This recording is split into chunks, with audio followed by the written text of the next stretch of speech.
Minorities को, हमारे को ये रिश्ता तोड़ने की कोशिश बहुत कर रही है बीआरएस और बीजेपी।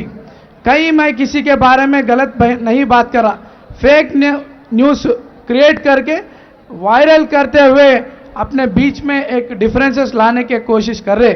मेरे नौजवान भाइयों, बुजुर्गों, बड़े लोगों से मैं रिक्वेस्ट करता हूँ, इस फेक न्यूज़ पे ध्यान नहीं देना।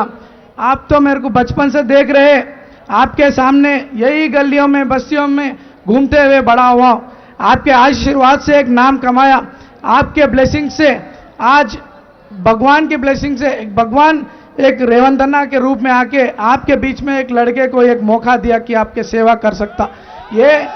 ये रिश्ता तोड़ने की कोशिश कर रहे बीआरएस और बीजेपी दोनों मिलके।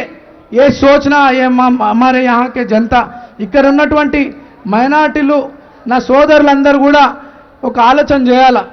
మాకు ఇక్కడ ఉన్నటువంటి సంబంధాలు విడగొట్టడానికి అనేక ఫేక్ ప్రచారాలు చేస్తూ నా మీద, నా కుటుంబ సభ్యుల మీద, నా అనుచరుల ఫాలోవర్స్ మీద అందరినీ ఫేక్ న్యూసెస్తో డ్యామేజ్ చేసే ప్రయత్నం చేస్తూ ఉన్నారు।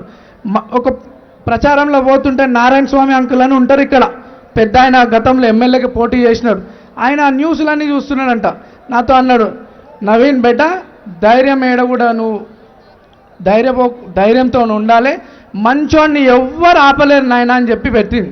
86 ఏళ్ళ నారాయణ స్వామి అంకుల్ అని చెప్పి। ऊपर वाला है, ऊपर वाला के आशीर्वाद से आज आपके सामने उम्मीदवार बन के आया। सबसे मैं रिक्वेस्ट करता हूं, 2 बार लड़ा, 1 बार आपके सेवा करने के लिए मेरे को मौका दीजिए। నన్ను ఆశీర్వదించమని 2 సార్లు మీ ముందు పోటీకి వచ్చిన అవకాశం ఉన్నా రాకపోయినా మీ సేవలో ఉండాలని మీ మధ్యలోనే ఉన్నా।